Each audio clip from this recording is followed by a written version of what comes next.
प्रिय नेता अरविंद केजरीवाल।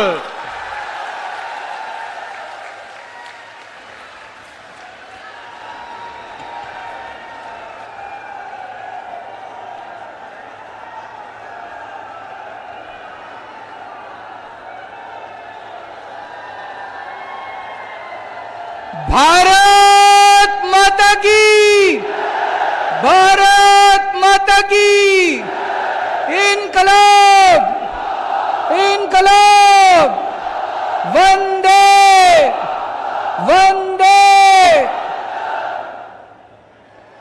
इतनी बड़ी संख्या में कोने कोने से आए हुए मेरे प्यारे बहनों, भाइयों, माताओं, बुजुर्गों, बच्चों, आप सब लोगों को मेरा नमस्कार, सबको मेरा प्रणाम। आज जब मैं यहां आ रहा था,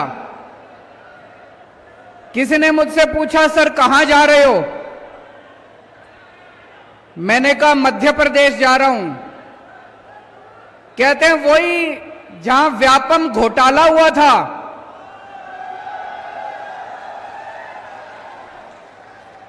सोचो, इन नेताओं ने, इन पार्टियों ने मध्य प्रदेश का क्या बदनाम कर दिया। मध्य प्रदेश के लोग मेहनती लोग हैं, मध्य प्रदेश के लोग ईमानदार लोग हैं, मध्य प्रदेश के लोग देशभक्त लोग हैं। लेकिन आप जब पूरे देश के अंदर मध्य प्रदेश की चर्चा होती है तो लोग कहते हैं वही राज्य जहां पे व्यापम घोटाला हुआ था। आपका क्या कसूर है? लोगों का क्या कसूर है? आपके नेताओं ने और आपकी पार्टियों ने आज पूरे देश के अंदर आपका नाम बदनाम कर दिया। एक टाइम दिल्ली का भी यही हाल था। जब दिल्ली में कांग्रेस की सरकार थी, पूरे देश में जब दिल्ली की चर्चा होती थी, कहते थे वो कॉमनवेल्थ घोटाले वाला दिल्ली, सीएनजी घोटाले वाला दिल्ली, 2G घोटाले वाला दिल्ली। दिल्ली घोटालों के नाम से जाना जाता था। आज जब से आम आदमी पार्टी की सरकार बनी है, पूरे देश में जब दिल्ली की चर्चा होती है, लोग क्या कहते हैं? दिल्ली जहां पे अच्छे अच्छे स्कूल हैं, दिल्ली जहां पे मोहल्ला क्लिनिक है, दिल्ली जहां पे बिजली मुफ्त है, दिल्ली जहां पे 24 घंटे बिजली आती है, दिल्ली जहां पे पानी शानदार है, आज दिल्ली अपने कामों की वजह से शिक्षा के लिए, स्वास्थ्य के लिए पूरे देश में जाना जाता है। मेरे पास मध्य प्रदेश के कुछ लोग आए, बोले सर हमारे यहां बिजली बड़ी महंगी है। बिजली महंगी है या सस्ती है?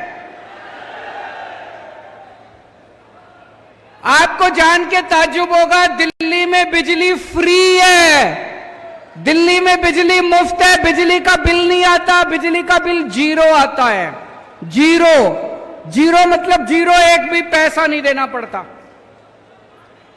1 साल से हमारी पंजाब में सरकार बनी है, पंजाब में भी अब बिजली का बिल 0 आने लगा है। 0। मैं मजाक नहीं कर रहा, मैं ये देख रहा हूं, कई लोग बड़े अचंभे से देख रहे हैं कि 0 कैसे आ सकता है। दिल्ली में बिजली का बिल 0 आता है, 0। पंजाब में बिजली का बिल 0 आता है, 0। और 24 घंटे बिजली आती है। 24 घंटे बिजली के पावर कट नहीं लगते। पहले दिल्ली में 8-8 घंटे पावर कट लगते थे। जब से दिल्ली में हमारी सरकार आई है, 24 घंटे बिजली आती है, 0 बिजली का बिल आता है। पंजाब में 1 साल पहले तक 7-7, 8-8 घंटे के पावर कट लगते थे। जब से हमारी सरकार आई है, पंजाब में 24 घंटे बिजली आती है, 0 बिजली का बिल आता है। मुझे पता चला है कि मध्य प्रदेश में भी 8-8, 10-10 घंटे के पावर कट लगते हैं और 200 यूनिट के मुझे बताया गया 2000 रुपए का बिल आता है। 2000 रुपए का बिल। एक बेचारा आम आदमी बिजली का बिल भरेगा कि कमाएगा कि खाएगा, क्या करेगा? दोस्तों, जब मैंने दिल्ली में बिजली का बिल 0 करा, मोदी जी बड़े नाराज हो गए, प्रधानमंत्री जी बहुत नाराज, गुस्सा हो गए मेरे से बहुत ज्यादा। बोले केजरीवाल फ्री की रेवड़ी बांट रहा है, केजरीवाल फ्री की रेवड़ी बांट रहा है। प्रधानमंत्री जी बहुत बड़े हैं, हम तो बहुत छोटे हैं। मैं प्रधानमंत्री जी को पूरी विनम्रता से कहना चाहता हूं, हां मोदी जी, मैं फ्री की रेवड़ी बांट रहा हूं। आपको क्या तकलीफ है अगर मैं फ्री की रेवड़ी बांट रहा हूं तो? आपको फ्री की रेवड़ी चाहिए कि नहीं चाहिए? दिल्ली वालों को, हर दिल्ली वाले के हाथ में मैंने 7-7 फ्री की रेवड़ी रख दी।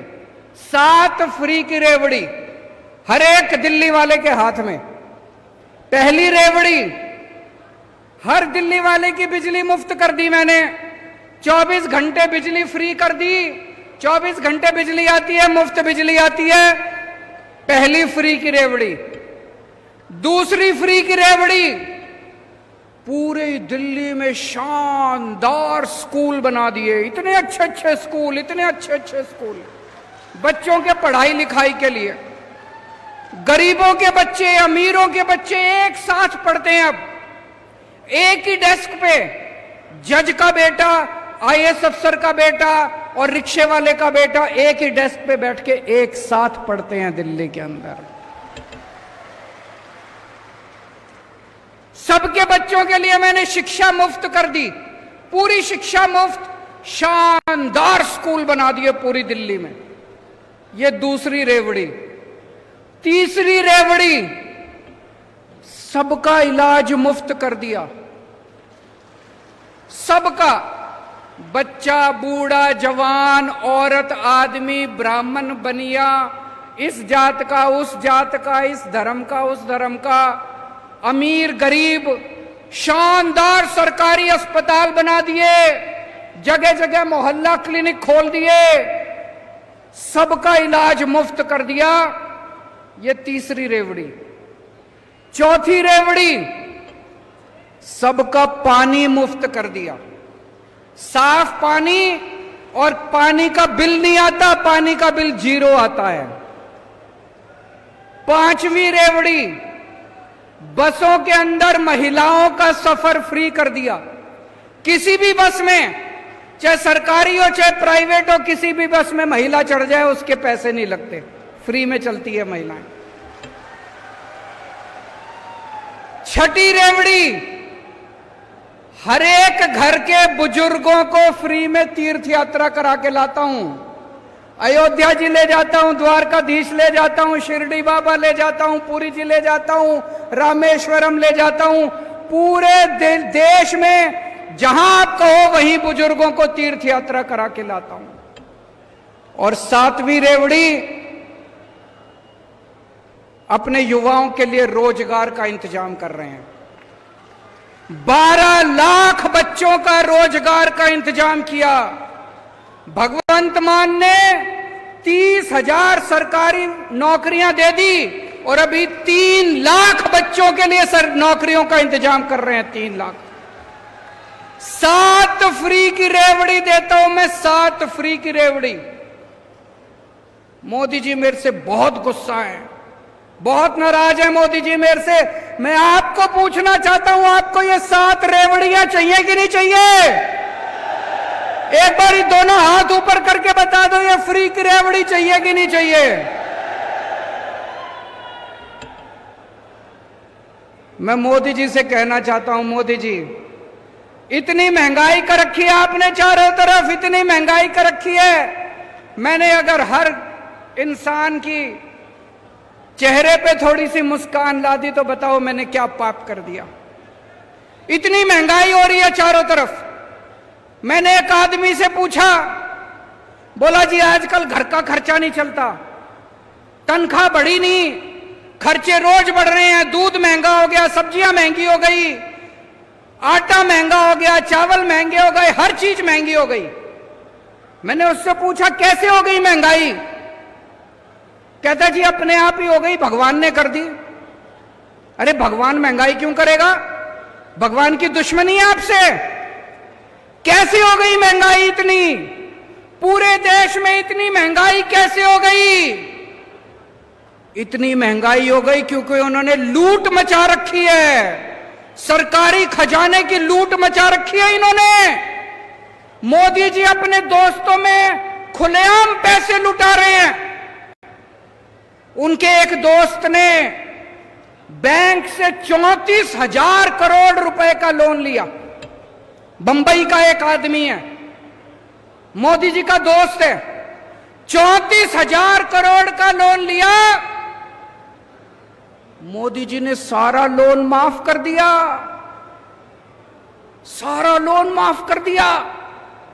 एक और आदमी गुजरात का, उसने 22,000 करोड़ रुपए का लोन लिया बैंक से, 22,000 करोड़। मोदी जी ने सारा लोन माफ कर दिया।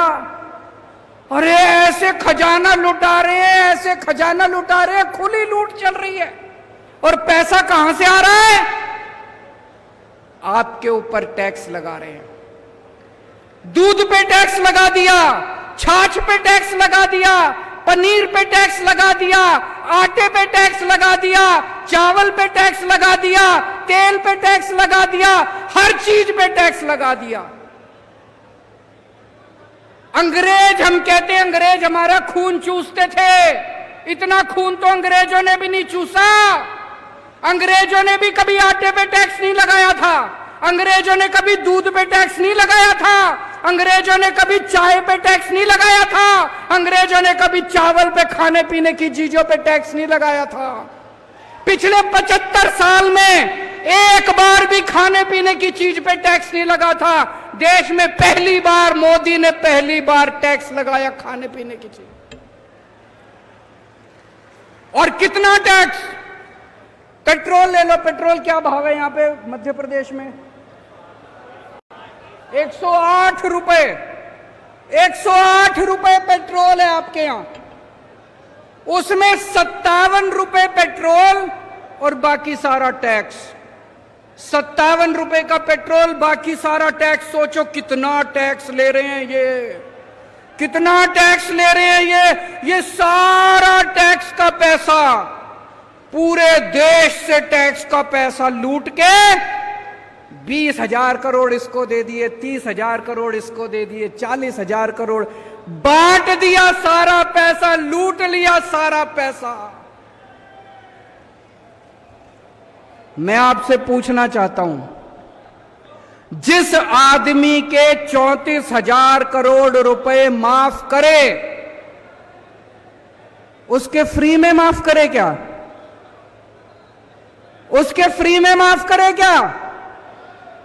आज की दुनिया में कोई भाई नहीं है, कोई दोस्त नहीं है, कोई मां नहीं है, कोई बाप नहीं है। 34,000 करोड़ रुपए मोदी जी ने अगर किसी के माफ करे तो फ्री में माफ करे क्या? कुछ तो लिया होगा।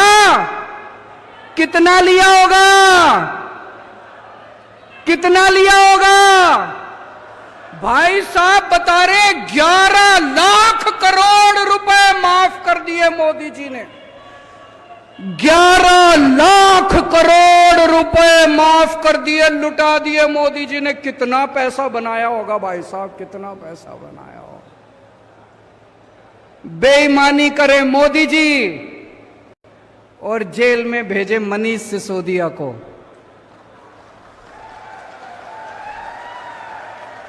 बताओ मनीष सिसोदिया का क्या कसूर है? एक बेचारा टीचर का बेटा गरीबों के बच्चों को पढ़ाने चला था। मनीष सिसोदिया ने पूरी दिल्ली में जगह जगह स्कूल बनवाए, गरीबों के बच्चों के लिए स्कूल बनवाए। सवेरे 6 बजे उठता था और स्कूलों में चला जाता था। मनीष सिसोदिया आज जेल में और बेईमानी करने वाले खुलेआम घूम रहे हैं दोस्तों। 10 साल में इन लोगों ने बेड़ा गर्क कर दिया देश का। 10 सालों के अंदर नोटबंदी करी इन्होंने। मैं पूछना चाहता हूं आपसे, किसका फायदा हुआ नोटबंदी से? कह रहे थे भ्रष्टाचार दूर होगा, भ्रष्टाचार दूर हुआ। कह रहे थे आतंकवाद दूर होगा, आतंकवाद दूर हुआ। कोई फायदा नहीं हुआ, कोई फायदा नहीं हुआ। भाई साहब, अगर आज पढ़ी लिखी सरकार होती, किसी हालत में नोटबंदी ना करती, बिल्कुल नोटबंदी ना करती। मैंने एक इंटरव्यू देखा था प्रधानमंत्री जी का। उनसे पूछा, प्रधानमंत्री जी आप कितने पढ़े हो? बोले मैं बस गांव के स्कूल में गया हूं, मैं कॉलेज नहीं गया। मैंने उनका एक भाषण सुना था प्रधानमंत्री जी का। उस भाषण में कह रहे थे मैं बस गांव के स्कूल में गया हूं, मैं कहीं कॉलेज वॉलेज की पढ़ाई नहीं करी। मैं आपसे पूछना चाहता हूं, क्या आज आधुनिक 21वीं सदी के भारत के प्रधानमंत्री को पढ़ा लिखा होना चाहिए कि नहीं होना चाहिए? मैं आपको एक कहानी सुनाना चाहता हूं।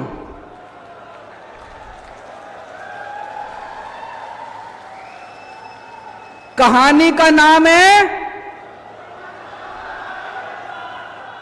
चौथी पास राजा। यह कहानी ये दिखाती है कि अगर किसी देश का राजा अनपढ़ हो, अगर किसी देश का राजा भ्रष्ट हो, अगर किसी देश का राजा अहंकारी हो, तो एक महान देश भी कैसे डूब जाता है। यह कहानी ये दिखाती है। एक बहुत महान देश था, बहुत महान देश था। उस देश में एक गांव में एक बहुत गरीब परिवार में एक बच्चे का जन्म हुआ। तो गांव में जैसे बच्चे का जन्म होता है, हर गांव का एक ज्योतिषी होता है, एक पंडित होता है। वो ज्योतिषी आया, उसने बच्चे की कुंडली बनाई। बच्चे की कुंडली बना के ज्योतिषी बोला, माई तेरा बेटा बड़ा होके बहुत बड़ा सम्राट बनेगा। मां बोली, मैं तो एक बहुत गरीब औरत हूं, मेरा बेटा सम्राट कैसे बनेगा? ज्योतिषी बोला, नहीं माई, इसके बच्चे की कुंडली में लिखा है। बच्चा धीरे धीरे बड़ा होने लगा। उसे गांव के स्कूल में भर्ती करा दिया। बच्चे का पढ़ने लिखने में मन नहीं लगता था। किसी तरह से मुश्किल से उसने चौथी पास करी। मां ने स्कूल से नाम कटा दिया। बोला थोड़ी कमाई करके लाएगा, घर का खर्चा चलेगा। घर के पास एक रेलवे स्टेशन था। रेलवे स्टेशन पे बच्चा जाके चाय बेचने लगा।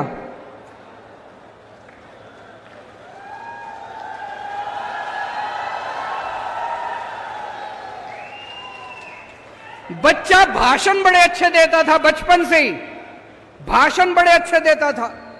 एक बार भाषण देना शुरू करता और जो बंद ही नहीं होता, गांव के लड़कों को इकट्ठा कर लेता और भाषण देना चालू करता। धीरे धीरे करके बच्चा बड़ा हुआ। ज्योतिषी ने कहा था, कुंडली में लिखा था, बच्चा उस महान देश का राजा बन गया बड़ा होके। अब बच्चा राजा तो बन गया, उस चौथी पास राजा को कुछ भी ना आए, पढ़ना लिखना आता नहीं था, समझ थी नहीं। अफसर आते थे, जो मर्जी फाइल पे साइन करा के ले जाते थे अफसर, जो मर्जी फाइल पे। अफसर उसको अंग्रेजी में बोलते, उसको समझ नहीं आता। जो मर्जी फाइल पे राजा साइन कर देता, अफसरों की ऐश हो गई। धीरे धीरे पूरे देश में फैल गया कि राजा अनपढ़ है। राजा को बड़ा चिंता होने लगी कि लोग तो मेरा मजाक उड़ाते हैं। राजा ने जुगाड़ करके कहीं से एक फर्जी डिग्री का इंतजाम कर लिया, एमए की डिग्री। राजा बोला मैं एमए हूं। अब जनता हंसने लगी। जनता को तो पता था असलियत क्या है। जनता को तो पता था राजा की डिग्री फर्जी है। दोस्तों, धीरे धीरे लोग उसके पास आते और उसे बेवकूफ बना के जो मर्जी करके चले जाते। एक दिन कुछ लोग आए, बोले महाराज नोटबंदी कर दो, आप जैसा इतना बड़ा राजा ही नोटबंदी कर सकता है। नोटबंदी करने से भ्रष्टाचार दूर हो जाएगा, आतंकवाद दूर हो जाएगा। राजा को समझ तो थी नहीं, लोगों ने चढ़ा दिया, राजा भी चढ़ गया। राजा ने नोटबंदी कर दी और भाई साहब वो पूरे देश के अंदर लोग लाइनों में खड़े हो गए, बैंकों के आगे लंबी लंबी लाइनें लग गई, इतने लोग मारे गए और वो महान देश 20 साल पीछे चला गया। 20 साल पीछे चला गया महान देश, 20 साल पीछे। एक दिन उस राज्य के अंदर, उस देश के अंदर बहुत बड़ी महामारी आई। उस महामारी में कई लोग मारे गए।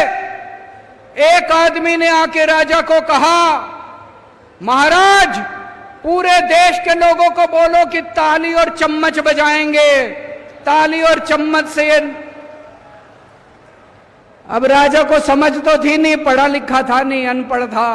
पूरे देश से उसने ताली और चम्मच बजवा दिए। लोग मरते रहे, लोग बहुत ऑक्सीजन की कमी से लोग मरते रहे। दोस्तों, धीरे धीरे उस राजा के दोस्तों ने लूटमार मचा दी। राजा ने किसी को 10,000 करोड़ दे दिए, किसी को 20,000 करोड़ दे दिए। पूरे देश में महंगाई फैल गई, बेरोजगारी फैल गई, बलात्कार होने लगे, चारों तरफ हाहाकार मच गया। ऊपर सारे देवता देख रहे थे, आसमान में सारे देवता इकट्ठे हुए और सारे देवता मिलके शिवजी महाराज के पास गए। बोले महाराज कुछ करो, पृथ्वी पे घोर अन्याय हो रहा है, घोर पाप हो रहा है, कुछ करो। महाराज ने आंखें बंद करके ध्यान किया और शिवजी महाराज ने उस महान देश के हर आदमी के अंदर आके ऐसी भावना डाली कि अगली बार जब चुनाव हुआ, अपने आप लोगों का बटन उसके बटन पे नहीं गया, दूसरा बटन दब गया लोगों का और वो राजा हार गया उस चुनाव के अंदर। और मैंने सुना है कि आजकल वो राजा दोबारा उसी स्टेशन पे जाके चाय बेच रहा है। दोस्तों, वक्त बड़ा बलवान है, वक्त बड़ा बलवान है, वक्त से डरना चाहिए। और अंत में मैं आप लोगों को यही कहना चाहता हूं, जैसे दिल्ली के लोगों ने बीजेपी और कांग्रेस को उखाड़ के फेंका, जैसे पंजाब के लोगों ने बीजेपी, कांग्रेस, अकाली दल को उखाड़ के फेंका, एक मौका आप लोग आम आदमी पार्टी को देके देखो। मैं आपको कहना चाहता हूं, आप इस मामा को भी भूल जाओगे और मामा के सारे इन चेले चपाटों को भी भूल जाओगे। भारत माता की